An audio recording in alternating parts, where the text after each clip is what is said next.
কাফেরগাঁও যাওয়ার ইচ্ছেটা বেশ কিছুদিন ধরেই ভেতরে ঘুরপাক খাচ্ছিল বিভিন্ন ট্যুর ভিডিও দেখে, কিন্তু এখানে পৌঁছে মনে হলো যে প্রাকৃতিক সৌন্দর্য দেখতে পাবো বলে আশা করে এসেছিলাম আসলে আছে তার চেয়ে ঢের বেশি।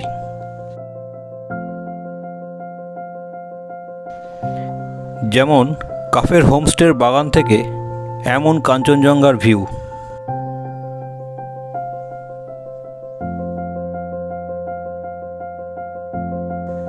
যেমন রিসোর্ট আর তার সংলগ্ন বাগানের এমন সৌন্দর্য,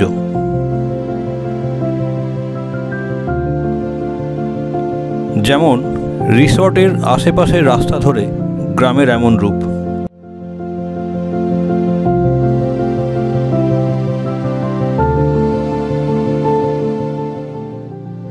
আর রিসোর্ট লাগোয়া জঙ্গলের ভিতর ক্যানোপি ওয়াক তো এক কথায় অনবদ্য।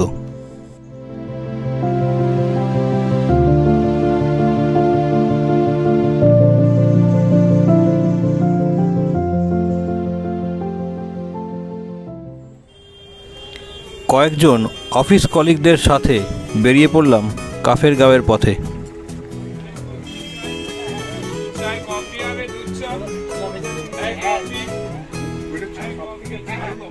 আর সেই সঙ্গে ঘুরে এলাম কাছাকাছির মধ্যে পানবু আর সামালবং। আমাদের এই ট্যুরে আমাদের সাথে ছিলেন আমাদেরই একজন এক্স সিনিয়র কলিগ এবং ট্রাভেল ড্রিমসের কর্ণধার শ্রী সোমনাথ মিত্র। শুরু থেকে শেষ পর্যন্ত সব কিছুই পারফেক্টলি অ্যারেঞ্জড। ডেসক্রিপশনে থাকছে ওনার ইমেল আইডি আর ফোন নাম্বার।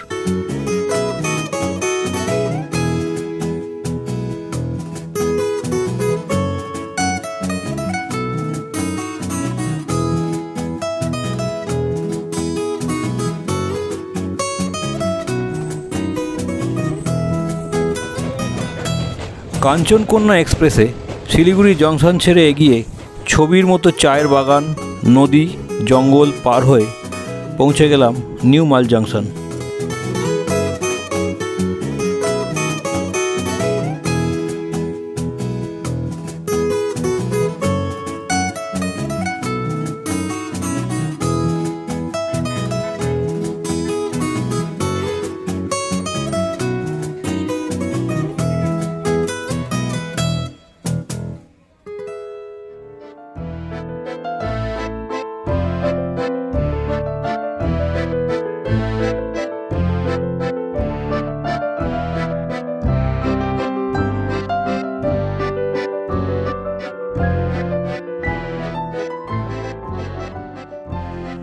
নিউ মাল স্টেশন থেকে ওদলাবাড়ি হয়ে করোনেশন ব্রিজ, কালীঝোড়া ছুঁয়ে আমরা এখন পানবুর পথে।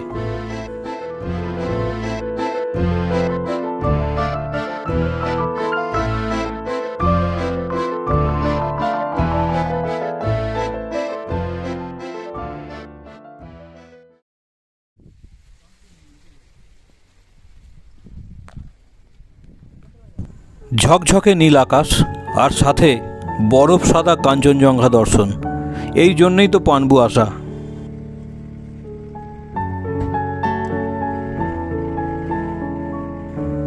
পানবু ভিউ পয়েন্ট থেকে একটু এগিয়ে গেলেই রয়েছে দেবাদিদেব মহাদেবের একটি সুবিশাল সাদা মূর্তি। সম্ভবত এটাই পানবুর সর্বোচ্চ স্থান। পানবু ভিউ পয়েন্ট একটা ভীষণ মনোরম জায়গা। আকাশ ঘন নীল, ভিউ পয়েন্ট থেকে সুবিশাল কাঞ্চনজঙ্ঘার 360 ডিগ্রি ভিউ, আর অন্যদিকে রূপলি ফিতের মতো তিস্তার বয়ে চলা।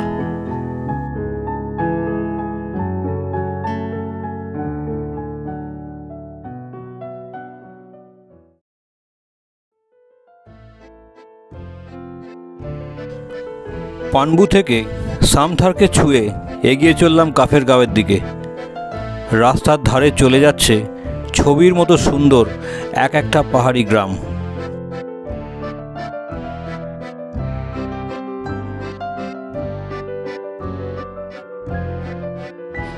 কিছুক্ষণের জন্য থামলাম লোলেগাঁও বাজারে। এখানে আমাদের নজর কেড়ে নিলেন ইনি, ছোট্ট মিস লোলেগাঁও।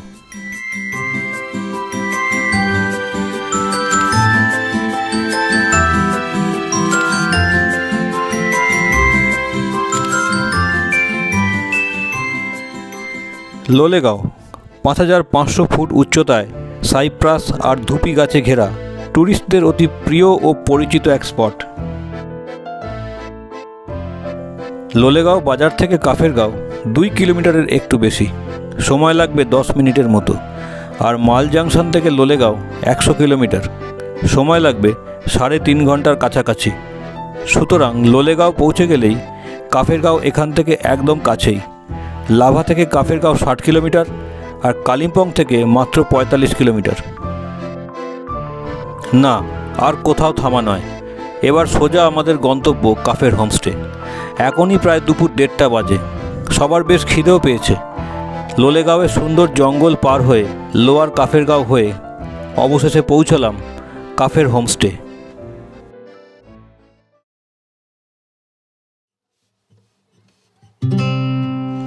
কাফের হোমস্টে প্রথম দর্শনেই মন কেড়ে নিল।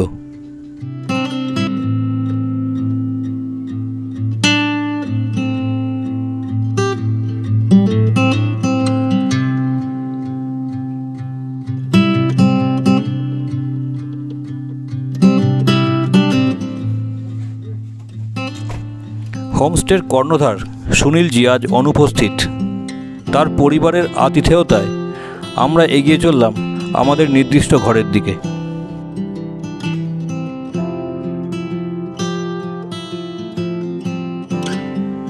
প্যাসেজের দুদিকে দুটো ঘর আমাদের জন্যে, পালিশ করা কাঠের মেঝে আর দেওয়াল।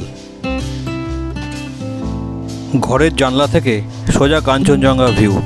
2022-এর ডিসেম্বর মাসে এই ঘরের রেট 1500 টাকা মাথা পিছু, থাকা ও খাওয়ার জন্য।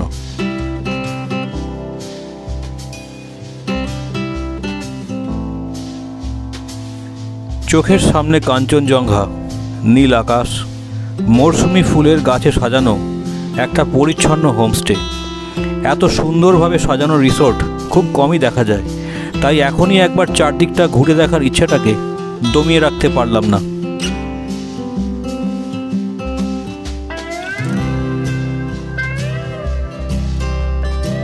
কম্পাউন্ডের মাঝখানে এই বাঁশের ব্রিজটাও যথেষ্ট সৌন্দর্য যোগ করেছে।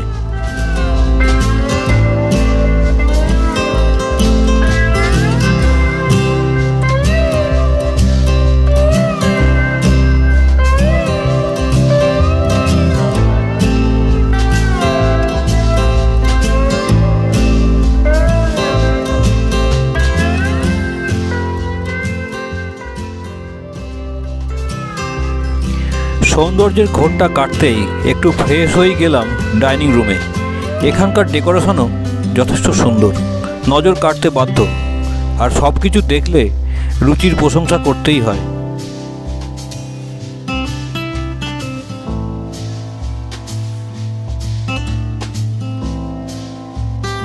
পাহাড়ে বেড়াতে এসে লাঞ্চের পরে ঘুমিয়ে পড়া মানে অনেক দুর্লভ মুহূর্ত থেকে নিজেকে বঞ্চিত করা।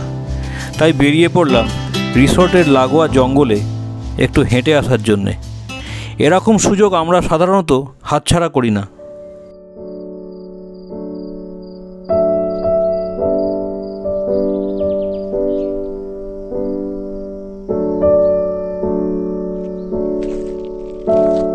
চারিদিকে শুধু সবুজের গন্ধ, গভীর নৈশব্দ আর পাখিদের ডাক।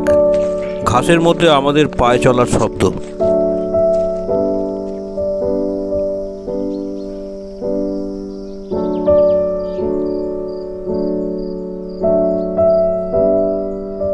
জঙ্গল পাহাড়ের পথ ধরে পায়ে পায়ে ওপরে উঠে এসে দেখছি ঠান্ডাটাও বেশ বেড়ে গেছে।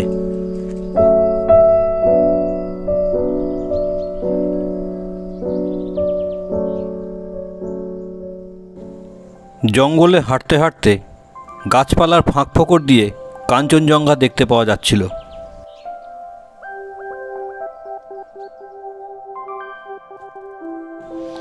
এখানে আকাশ নীল, এখানে শব্দহীন সবুজের আন্দোলন, এখানে পাখিরা বেপরোয়া। নির্জন প্রকৃতির মাঝে আমাদের শহুরে মন দায়ভারহীন আবেগে বেসামাল।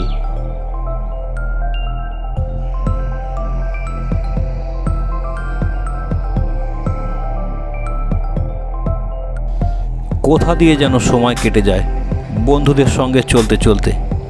সূর্য অস্তগামী, এবার বোধহয় ঘরে ফেরার পালা। জঙ্গল থেকে ফেরার পথে ওই দেখা যাচ্ছে আমাদের রিসোর্ট।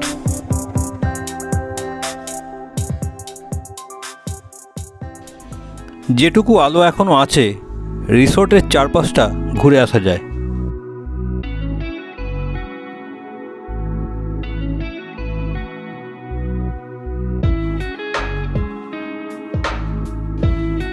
অনেকদিন মনে থাকবে বন্ধুদের সাথে এরকম একটা নির্জন পাহাড়ি পথে আড্ডা দিতে দিতে হেঁটে বেড়ানো।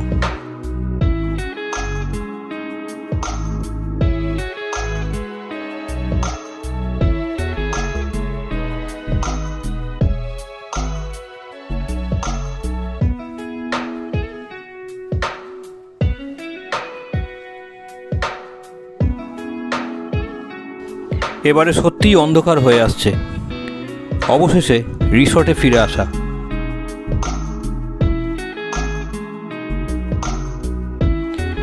রাতে গরম গরম মুরগির ঝোল আর একটা তরকারি, সাথে রুটি। সুনীলজির পরিবারের আপ্যায়ন আলাদা করে প্রশংসার দাবি রাখে।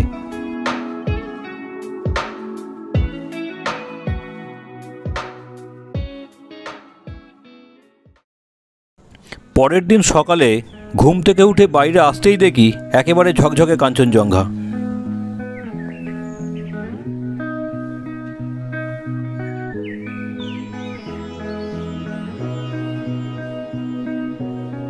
রিসোর্টের এক একটা জায়গা থেকে এক এক রকম রূপ।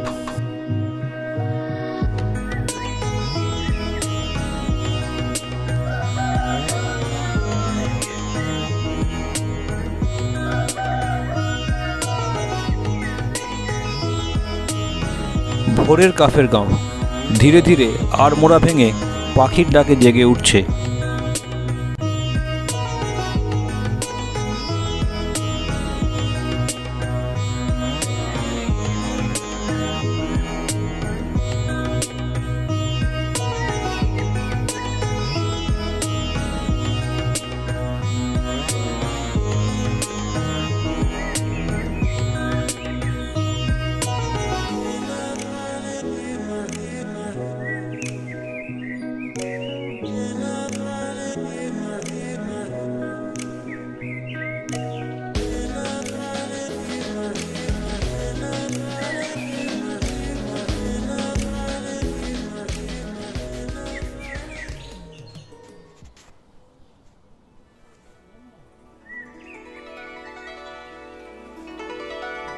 রোজ ভোর 6টা থেকে 8টা পর্যন্ত বৌদ্ধ প্রার্থনা সঙ্গীত বাজে রিসোর্টের এই প্রার্থনা গৃহে।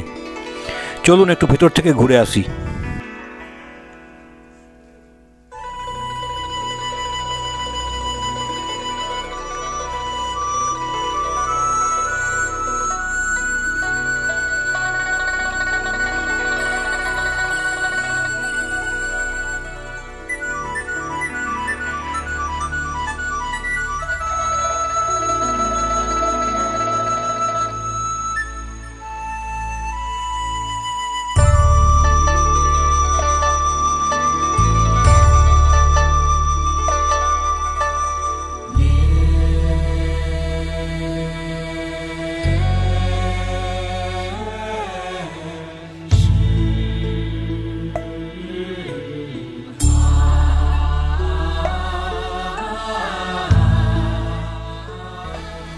ব্রেকফাস্ট করে বেরিয়ে পড়লাম একটা নতুন লোকেশনের উদ্দেশ্যে।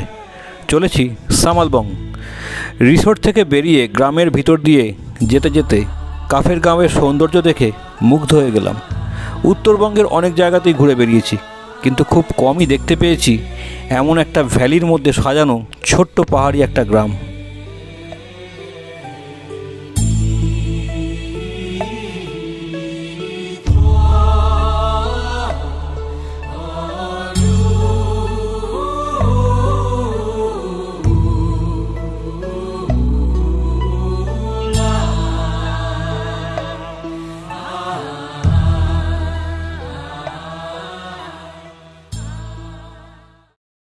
সামালবং জায়গাটা নতুন, টুরিস্টের ভিড় কম, সেই সাথে হোমস্টেও এখনও অনেক কম।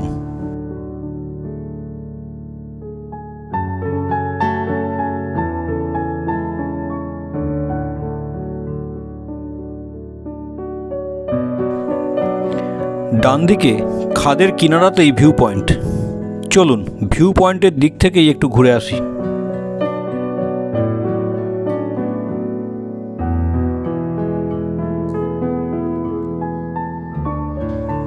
ভিউ পয়েন্টে দাঁড়িয়ে নিচে বয়ে চলা রেলি নদীর দিকে তাকিয়ে একটা দারুণ অনুভূতি হচ্ছিল। আর ফিতের মতো সরু রেলি নদী গিয়ে ওই দূরে মিশেছে চওড়া তিস্তা নদীতে। একদম কিনারায় দাঁড়িয়ে নিচের দিকে তাকিয়ে শরীরটা যেন কেমন ঝিমঝিম করে উঠল। এখান থেকে কালিম্পং শহরের পুরো একটা ভিউ পাওয়া যায়। সন্ধেবেলায় যখন কালিম্পং শহর আলোয় ঝলমল করে ওঠে তখন এখান থেকে কেমন লাগবে সহজে অনুমান করা যায়। বাইনোকুলার থাকলে ভিউ পয়েন্টে দাঁড়িয়ে সিলারিগাঁও কালিম্পংয়ের দুটো বিখ্যাত স্পট ডেলো ও দূরবীন পাহাড়েরও সুন্দর ভিউ পাওয়া যায়। যেদিকেই তাকাচ্ছি যেন ফ্রেম এক একটা।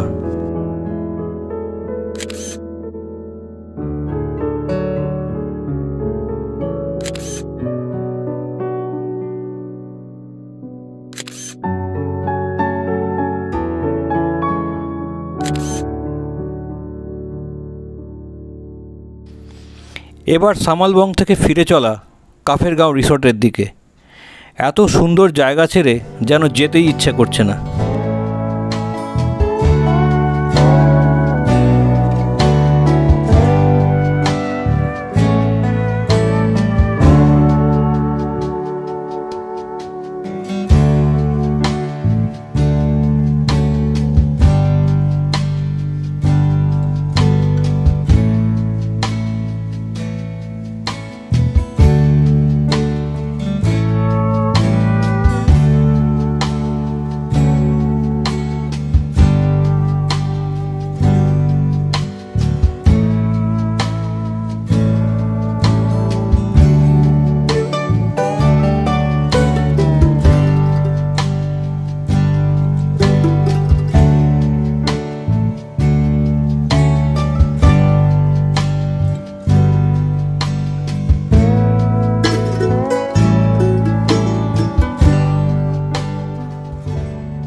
সুন্দর একটা অভিজ্ঞতা স্মৃতিতে থাকবে।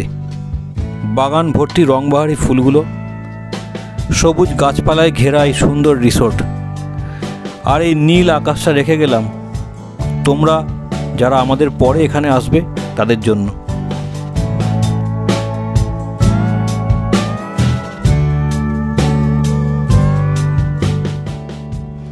ফিরে যাওয়া আর ফেরানো গেল না।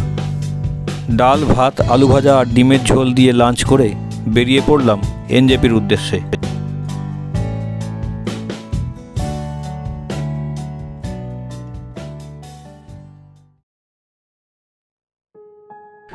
ফেরার পথে একটু থামলাম সামথারে। জায়গাটা কিন্তু বেশ সুন্দর।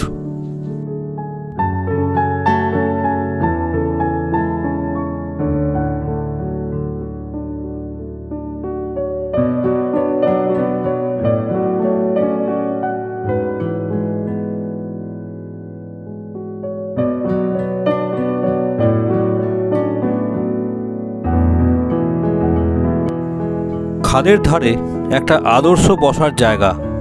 অনেক দিন ধরে ভেবেছিলাম কেমন লাগবে বন্ধুদের সাথে এরকম একটা জায়গাতে বসে আড্ডা মারতে। ভীষণ ভালো লাগছে চারদিকে তাকিয়ে, তার সঙ্গে তেমনই মানানসই পড়ন্ত সূর্যের আলো।